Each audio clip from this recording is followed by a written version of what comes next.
Hello viewers, I am Deepthi. Today I am going to discuss important dates and important historical events associated with these dates for ICSE Class 10 History paper.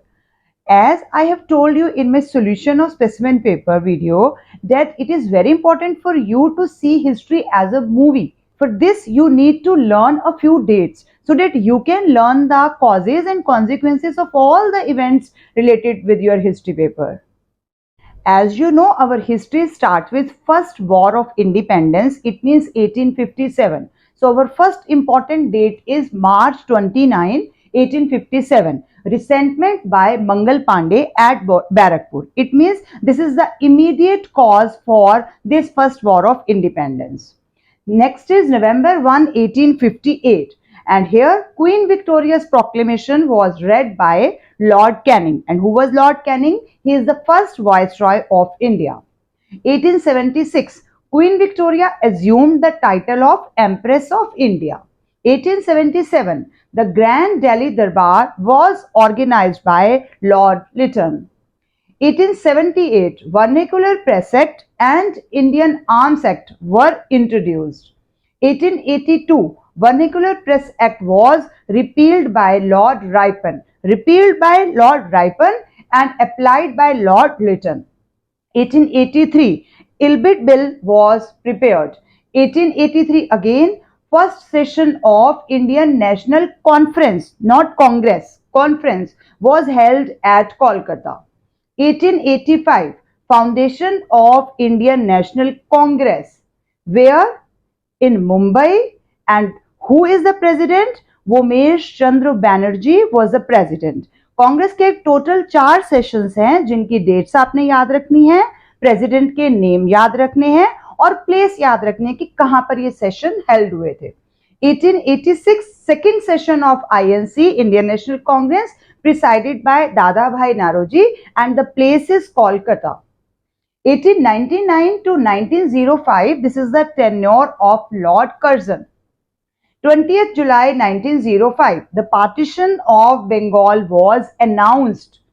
16th October 1905, the partition of Bengal was implemented. क्योंकि आपको अब MCQ questions आने हैं तो questions में थोड़ी detail में भी जाना है. अदरवाइज हम लिखते थे 1905 पार्टीशन ऑफ बंगाल, लेकिन 2 questions can be asked here. One is when it is announced and another is when it is implemented. So दोनों को लर्न करना है. 1905, Gopal Krishna Gokhale became the president of Congress and formed Servants of India Society.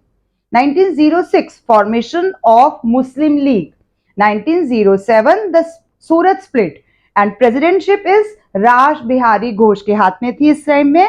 और सूरत split हमारा इनका सबसे ज्यादा disputed session था क्योंकि दोनों स्प्लिट जो कांग्रेस के सेक्शंस थे उनमें स्प्लिट हो गई थी, इसलिए नाम ही सूरत स्प्लिट है. तो जगह तो पता चली गई कि सूरत है और प्रेसिडेंट है Raj Bihari Ghosh. 1909, Morley Minto reforms. 1913, Mohammad Jinnah joined Muslim League and Muslim League adopts resolution of self-governance. 1914 to 1918, this is First World War. 1916, the Lucknow Pact between the Congress and Muslim League and held at Lucknow, नाम से ही पता चल रहा है, and presidentship is under Ambika चरण मजूमदार. 1916 में Lucknow pact sign हुआ. तिलक और ऐसे बहुत सारे लीडर्स के एफर्ट्स की वजह से कांग्रेस के दोनों फैक्शंस जो अलग हो गए थे वो भी इकट्ठे हो गए और मोरओवर मुस्लिम लीग और कांग्रेस भी दे केम ऑल टुगेदर. तो बहुत मुश्किल से ये लखनऊ पैक्ट साइन हुआ और उसके बाद फिर थोड़े टाइम बाद फिर से ये सब स्टार्ट हो गया. तो स्प्लिट हुआ था 1907 में और लखनऊ पैक्ट साइन हुआ 1916 में. और इसी बीच गांधी जी ने इंडिया में एंट्री ले ली और उसके बाद की सारी हिस्ट्री हमारी गांधी जी के नाम हो जाती है. तो 1915 में Mahatma Gandhi return to India. 1917 में चंपारण सत्याग्रह वाज ऑर्गेनाइज्ड. 1918 में Ahmedabad mill worker Satyagraha and Kheda Satyagraha were organised. हालांकि इन तीनों पे ज्यादा क्वेश्चंस नहीं आते हैं, बट गांधी जी की एक्टिव जो एंट्री थी पॉलिटिक्स में वो इसके बाद हुई है. 1919 में Rowlatt act was introduced and at the same time Khilafat committee was formed in Mumbai. तो 13 अप्रैल 1919 को जलियांवाला बाग में सेकर. तो अब आप तीनों डेट्स देखिए 1919. तो 1920 में गांधी जी ने एक्टिव पॉलिटिक्स में एंट्री कहां से ली? नॉन कॉपरेशन मूवमेंट स्टार्ट किया 1920 में। तो अब आपको अगर पता है कि 1920 में नॉन कॉपरेशन मूवमेंट स्टार्ट हो रहा है, उसके कॉजेज क्या हैं? उसके कॉजेज यही तीनों हैं। कौन से तीन? रॉलेट एक्ट इंट्रोड्यूस किया गया, खिलाफत कमेटी बनाई गई और जलियांवाला बाग में सेकर उन रॉन्ग्स के लिए कहा गया। तो ये तीनों उसी के कॉजेज हैं। तो कॉजेज हैं तभी तो मूवमेंट स्टार्ट हुआ, तो नॉन कॉपरेशन मूवमेंट। तो मैं यही बोल रही हूं आपको कि अगर आपको डेट्स याद हैं तो कॉजेज और कॉन्सिक्वेंसेज बहुत इजीली याद हो जाएंगे। तो 1920 में नॉन कॉपरेशन मूवमेंट स्टार्टेड। 5 फरवरी 1922 को चौरी चौरा का इंसिडेंट हो गया, जो एग्रेशन हुआ था। इसी के चलते 12 फरवरी 1922 को withdrawal of non cooperation movement, Gandhi ji ने इस मूवमेंट को सस्पेंड कर दिया। 10 मार्च 1922 को Gandhi ji was arrested for the first time. 1928 इसके बाद डायरेक्टली क्योंकि अरेस्टेड हो गए थे, 1928 में नेहरू रिपोर्ट आई है। देन साइमन कमीशन इंडिया में आया है, Simon commission came to India. 1929 demand for Purna Swaraj. 1930 Dandi March, Dandi March and first round table conference. अब आपको पता है 1930 दांडी मार्च है, तो दांडी मार्च मीन्स किसके लिए दांडी मार्च किया गया था? साबरमती आश्रम से दांडी तक के लिए मार्च किसके लिए किया गया था? 1930 में ही launch of civil disobedience movement, यानी कि सेकेंड जो मास मूवमेंट गांधी जी का आया, सिविल डिसोबीडियंस मूवमेंट, उसकी डेट क्या है? 1930 ही है। उसका कॉज आपको दिखाई ही दे रहा है। 1931 में गांधी इरविन पैक्ट साइन किया गया, जिसके चलते सेकेंड राउंड टेबल कॉन्फ्रेंस हुई। फिर सिविल डिसोबीडियंस मूवमेंट को दोबारा से सस्पेंड कर दिया गया। 1932 में थर्ड राउंड टेबल कॉन्फ्रेंस हुई, renewable of civil disobedience movement हुआ और पूना एक्ट भी साइन हुआ। तो पूना पैक्ट का साइन होना, सिविल डिसोबीडियंस मूवमेंट का रीन्यू करना, हालांकि उसके बाद वो उतना सक्सेसफुल नहीं हो पाया जितना उस एक साल में हुआ था। और 1934 में at last end of civil disobedience movement खत्म हो गया। जो लोग सपोर्ट कर रहे थे उन्होंने सपोर्ट ही नहीं किया, कि पूछते उनसे पूछ के तो वापस नहीं लिया जा रहा था, तो बाद में उन्होंने सपोर्ट ही नहीं किया।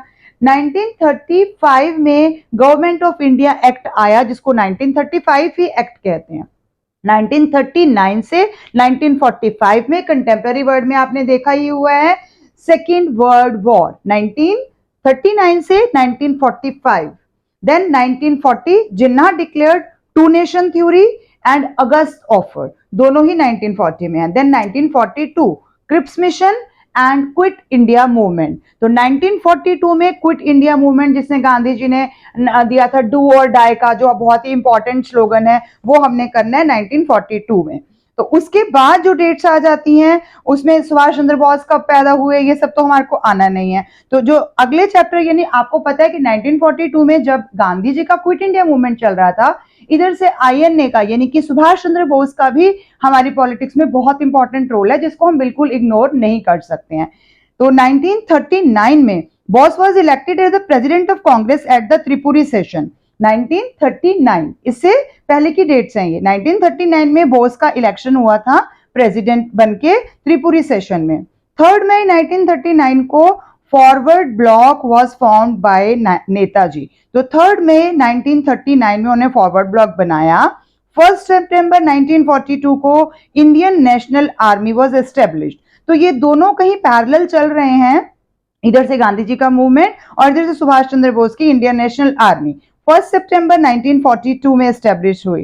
18 अगस्त 1945 को Netaji was killed in a plane crash. चाहे उनका स्पैन कम था, बट उनका जो उन्होंने जो काम किया है हमारे लिए, हम उसको इग्नोर नहीं कर सकते हैं। इसीलिए सारी डेट्स भी हमारे लिए इंपॉर्टेंट हैं। 2-3 ही डेट्स हैं जो हम इसमें से कर रहे हैं। उसके बाद 1945 में सेकेंड वॉर खत्म हो गई थी, सेकेंड वर्ल्ड वॉर के बारे में बात हो रही है। 1945 में इंडियन पॉलिटिक्स में और जो डेट्स हमें कुछ लर्न करनी है वो है वेवल प्लान आया था 1945 में। 24 मार्च 1946 को cabinet mission arrived at India. 1946 16 मई 1946 में cabinet mission submitted, the cabinet mission plan submit भी हो गया था। हालांकि कैबिनेट मिशन प्लान में भी हमारे लिए कोई बहुत इंपॉर्टेंट क्वेश्चन नहीं है इस बार के सिलेबस के हिसाब से। 16 अगस्त 1946 को डायरेक्ट एक्शन डे, जिसमें सब कुछ ही होना स्टार्ट हो गया था, सारे वॉयलेंस स्टार्ट हो गए थे। 24 मार्च 1947 Lord Mountbatten became the viceroy of India.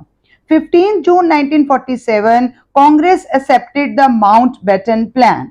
और फिर इसके बाद तो आपको पता ही है, माउंटबेटन प्लान के बाद 15 जून 1947 कांग्रेस के एक्सेप्ट करते ही 15 अगस्त 1947 में country was divided into two independent nations. It means India became independent and then 26 January 1950 new constitution was adopted and India became republic. It means हमें आजादी मिल गई थी, यानी हमारी इंडियन हिस्ट्री खत्म हो रही है। इसके बाद कॉन्टेम्प्ररी वर्ल्ड की कुछ इंपॉर्टेंट डेट्स हम वो भी करेंगे, जिसमें हमारी फर्स्ट वर्ल्ड वॉर आ जाती है और फर्स्ट वर्ल्ड वॉर से रिलेटेड कुछ डेट्स जो हमने जरूर लर्न करनी है। 1882 triple alliance included Germany, Austria Hungary and Italy was formed. Triple alliance कब बना था? 1882। Then 1907 triple entity comprising France, Russia and Britain was formed. ये तीनों आपको एमसीक्यू के फॉर्म में भी करने हैं, डेट के साथ भी कर लीजिए कि ट्रिपल अलायंस किन तीन में बना है, Germany, Austria Hungary and Italy, और triple entities France, Russia and Britain. Next is 28 June 1914। हम इस डेट को कैसे भूल सकते हैं? ये है हमारा immediate cause for first world war. Archduke Frankish Ferdinand, the heir to the throne of Austria-Hungary, was assassinated. It means हमारा immediate cause है ये। 1 अगस्त 1914 में ही Germany declared war on Russia. Then 3 August 1914 Germany declared war on France. First को ही Russia पे attack हुआ है और थर्ड को ही फ्रांस पे जर्मनी के द्वारा। 4 अगस्त 1914 ब्रिटेन डिक्लेयर्ड वॉर और जर्मनी, और बदले में ब्रिटेन ने जर्मनी पे अटैक किया है 4 अगस्त को। 1915 Italy joined the war against Austria Hungary and Germany की U boat sank the British ship called Lusitania. Next is 6 April 1917 US declared war against Germany. अभी तक यूएस ने नहीं किया था, वर्ल्ड वॉर 1914 में स्टार्ट हो गई थी, बट यूएस की एंट्री कब हो रही है? 1917 में, वॉर को एक पूरा इफेक्ट देने के लिए कि खत्म करा जाए उसको। 1914 से 1918 मींस हमारी फर्स्ट वर्ल्ड वॉर हो गई और 1918 means first world war ended. 1919 treaty of Versailles was signed. हम इस डेट को भुला ही नहीं सकते क्योंकि एक ना एक क्वेश्चन ट्रीटी ऑफ वर्सेल्स पे पक्का आता है। 1920 formation of league of Nations बनाई गई थी, चाहे वो कितनी भी सक्सेसफुल हुई थी, बट वो बनी तो है, तो हमें उसके बारे में कुछ तो याद करना है, या फिर उसके कॉजेस क्या थे उसके फेलियर के, वो भी पेपर में बहुत बार आपसे पूछे ही जाते हैं। इसके बाद हमारा चैप्टर है जो नाजिज्म और फासिज्म के ऊपर है। तो 1922 rise of Mussolini in Italy and 30 January 1933 Hitler became the chancellor of Germany and he formed the Nazi government in Germany. तो हिटलर का आना और मुसोलिनी का आना, हम सारी डेट्स इनके साथ एसोसिएटेड याद नहीं रख सकते हैं, सिर्फ मुसोलिनी और इनकी एंट्री कब हुई है बस उतना सा हम इसके लिए याद करेंगे।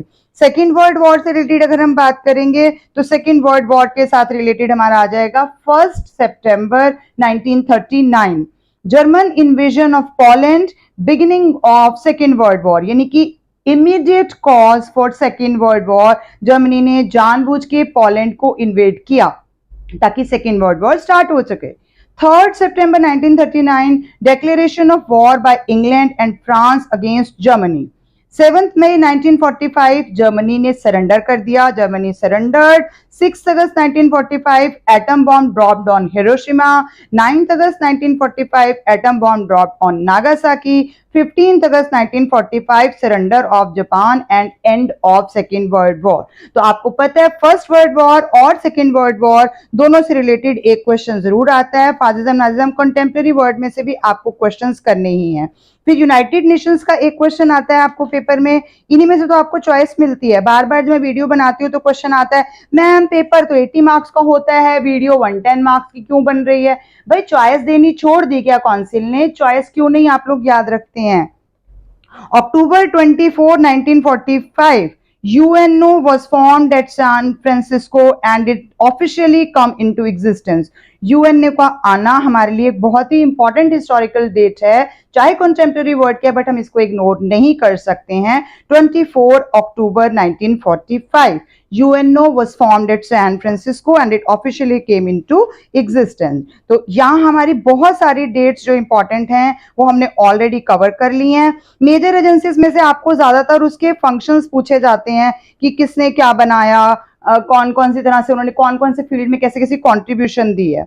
11 दिसंबर 1946 UNICEF was formed, 4th November 1946 UNESCO was formed, and 7th April 1948 World Health Organization WHO was formed। तो यूनिसेफ, यूनेस्को और WHO, आपको पता ही है इनकी कॉन्ट्रीब्यूशंस भी आपने करनी होती हैं, तो इनकी फॉर्मेशन की डेट भी आपको पता होनी चाहिए कि ये कब कब फॉर्म हुए हैं। और लास्ट में आता है हमारे पास नैम यानी कि नॉन अलाइनमेंट मूवमेंट। तो नॉन अलाइनमेंट मूवमेंट में कोई पर्टिकुलर डेट ऐसी है नहीं है, बस इसमें आपको पता है कि नेहरू जी का इंडिया की तरफ से पंचशील का जो प्रिंसिपल है वो है, और बाकी नैम में क्या किसको आगे रखा गया था, ऑब्जेक्टिव्स क्या थे, इसी तरह के क्वेश्चंस आपको आ जाएंगे इसमें से।